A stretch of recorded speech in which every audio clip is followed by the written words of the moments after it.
Okay, here we have covalent bonding. We have done ionic bonding, right? I'm going to share also covalent bonding with you. The objectives, you can see that we need to know how to define covalent bond, and then we need to know that it is a type of electrostatic force of attraction, just like ionic bond. And then we need to know how to draw the cross dot diagram. The success criteria: after the lesson, you must be able to define covalent bond and then differentiate between the difference between ionic and covalent bond, and then you must be able to draw the cross dot diagram of these compounds. Okay, so the first part is uh, know that covalent bond is formed between atoms by sharing of pair of electrons, right? And in the success criteria, I can define covalent bond. So basically, covalent bond is sharing of electrons. It's not like ionic bond, where in ionic bond we have seen that electrons go from one atom to another atom. One has to be metal, other has to be non-metal. But in covalent bonds, both of them are non-metal. So it means no one is going to lose electron, as it was in the case of ionic bond. So what is going to happen here? Here we have to share electrons with each other. So it's mutual sharing, which means if one atom is going to share one electron, another atom has to share one electron. If one atom is going to share two, another atom has to share two.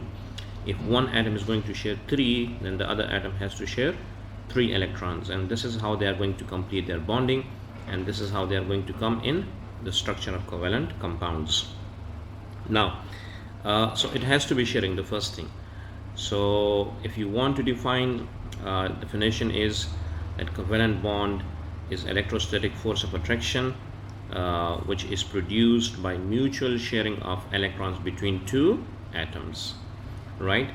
And differentiation is ionic bonding is by transfer of electron from one atom to another atom, metals to non-metals. But in covalent bond, there is a sharing of electrons, there's no complete transfer. So that is the basic difference between these two. So now let's see, I'm going to explain it with few examples.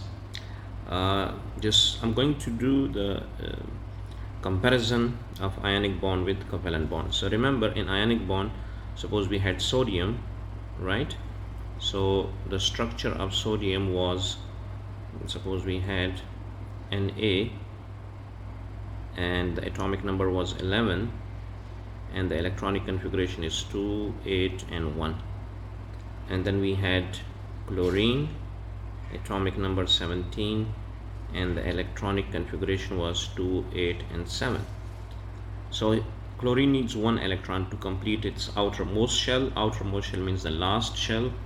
He needs one electron, and sodium can lose one electron, and that one electron comes to, this one electron can come to Cl to complete his outermost shell.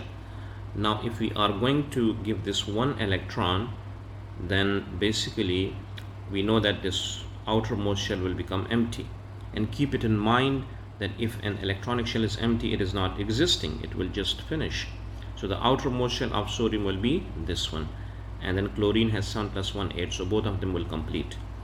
So my point is that they are going to complete their outermost shell by losing and gaining electron. And then once sodium will lose electron, then sodium becomes Na plus 1, and when Cl gains electron, that will become minus 1.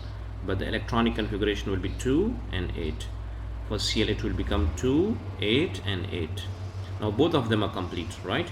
But now we have produced opposite charges, plus and minus, and they attract each other, and this attraction is electrostatic force of attraction. So sodium chloride is produced. So here we had something which was complete transfer of electron. But in case of now covalent bonds, it's totally. Let me give you an example here. Like we have, let's say, a simple example, which is formation of fluorine, F2. Now I'm going to write fluorine. The atomic number of fluorine is 9, and the electronic distribution configuration is 2 and 7. The other fluorine is same thing, so atomic number is 9, and then we again have 2 and 7. Now if you look at the outermost shell, no one can lose electron and no one can gain electron from the two atoms where they can complete their outermost shell. So the losing or gaining electron cannot be a solution, which means ionic bond cannot be produced by these two atoms. So what I need to do, I have to just now share the electrons. So for this reason, how to draw the cross dot diagram? So I'm going to write the fluorine with the cross with dotted. I'm going to show just the outermost shell electrons with them. So one fluorine is like 7 electrons. So 1, 2, 3, 4, 5, 6, and 7.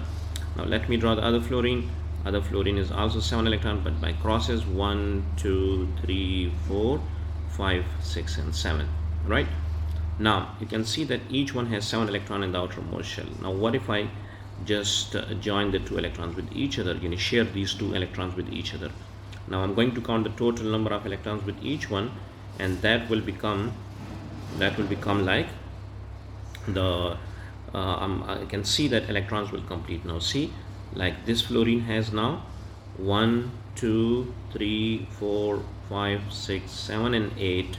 So 8 electrons of this fluorine completed. What about this one? 1, 2, 3, 4, 5, 6, 7, and 8. So both of them have completed their 8 electrons, which means our structure is right. So your structure will be right if both of your atoms, they have octet in 8 electrons in their outermost shell, except hydrogen, because hydrogen has 2 electrons in the outermost shell. So this is known as cross dot diagram of fluorine. If I want to show the valence shell, then what I need to do? If I want to show the valence shell, then what I need to do, I have to just show fluorine, and then I'm going to show the valence shell of fluorine, right? One fluorine, and this is the nucleus, and then I'm going to show another fluorine. But keep it in mind that electronic shells are going to fuse with each other, are going to mix with each other, because this is sharing of electron, right? So the red one is here. So these electrons are 1, 2, 3, 4, 5, 6, and now the one which is shared, that will come here, 7. What about fluorine? Another fluorine, 1, 2, 3, 4, 5, 6, 7, and 8. You can see that we have here 2 electrons, right? And these 2 electrons are the shared one. See here, the shared electrons are basically, now we can see them, they are basically here now. See, these electrons are here, right? So these are the shared electrons, these 2. So in the shared region we have 2 electrons, and I need to show them here. So this was example of fluorine. Now let's do one more example. This was fluorine, and we can see just one single covalent bond is produced. So this is known as single covalent bond. Let's see another example, which is for oxygen. So example number 2 is O2, right? Now we know oxygen, the atomic number of oxygen is 8, so electronic configuration will be 2 and 6. Let me draw another oxygen. So atomic number 8, so electronic configuration is 2 and 6. Again, we can see that 6 electrons in each, with each oxygen, they cannot lose electron to complete the outermost shell. So again, the solution is just sharing of electron. So this is first oxygen having 6 electrons in the outermost shell, but I'm going to show them by crosses. So 1, 2, 3, 4, 5, 6. And then what about another oxygen? So another oxygen is here. So 1, 2, 3, 4, 5, and 6. Now we can see that each oxygen needs 2 electrons to complete the outermost shell. So that's why they are going to share 2 electrons with each other. See, when you share 2 electrons with each other, now the outermost shell will complete, and then after that you can see that completion of outermost shell gives us complete picture. See, now let me count the total number of electrons with each oxygen. This oxygen 1, 2, 3, 4, 5, 6, 7, and 8. What about this one? 1, 2, 3, 4, 5, 6, 7, and 8. So each one has octet and 8 electrons completed, which means our structure is right. What if I want to draw the show the outermost shell? So this is oxygen, one oxygen, its nucleus, right? And then this is the outermost shell, and then I have another oxygen here, the outermost shell. But keep it in mind that you need to fuse them, you need to mix the 2 outermost shell with each other, right? So these are the these are the electrons. These are the electrons which I'm going to keep.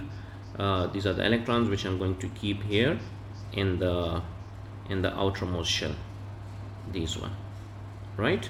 These are the electrons which are shared between two atoms. So total electrons shared between two atoms are 4, but keep it in mind 2 are crosses and 2 are dots. So don't forget that. So what I'm going to do now, so put 2 dots here, 1, 2, and then 2 crosses, right?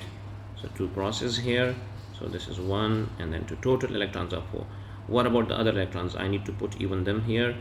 See, this is 1 electron, 1, 2, 3, 4, and the cross is 1, 1, 2, 3, 4. Now you can count with each one, so each one has 8 electrons. But now this is known as double covalent bond, which is produced by 2 oxygen atoms. Let's go to the third, which is nitrogen and 2. Now I need to know first thing, the atomic number of nitrogen is 7, electronic configuration is 2 and 5. Another nitrogen is of course again 7, right? That is 7, 2, and 2 and 5. Now each nitrogen has 7 electron in the outer, 5 electron in the outermost shell. So this is 1, 2, 3, 4, 5. Even another nitrogen has 5 electron in the outermost shell, 1, 2, 3, 4, and 5. Now each one needs 3 more electrons to complete its octet in the outermost shell. So they can do sharing of electrons with each other of 3 electrons. See, 1, 2, and 3. Now count the total number of electrons with each oxygen atom to see that the outermost shell is complete, yes or no. So see, with this nitrogen, 1, 2, 3, 4, 5, 6, 7, and 8. Completed. This one, 1, 2, 3, 4, 5, 6, 7, and 8. So both of them are complete now. So this is how we can see the structure of these two, the structure of these compounds. Now what about the circle thing, the outermost shell thing? So this is a nucleus of nitrogen, this is outermost shell, and then this is the outermost shell of another nitrogen, right? And this is nitrogen. Now in the combined, in the mixed region, this is the mixed region. How many electrons I need to keep here? 6 total, right? You can see here, these are these 6 electrons which I'm going to keep here. But keep it in mind, 3 must be dots and 3 must be crosses. So 3 dots, 1, 2, 3, and 3 crosses. So this is 1, 2, and 3. What about the other electrons? I need to show even these electrons, don't forget them, otherwise you will lose marks here. So the 2 electrons are here. Now you can count with each oxygen atom. So the outermost shell is complete, right? See, just I'm going to count them now. So this nitrogen, 1, 2, 3, 4, 5, 6, 7, and 8. Okay, this is 6, 7, and 8. With each nitrogen we have complete outermost shell. So this was how these compounds produce the covalent bonds. So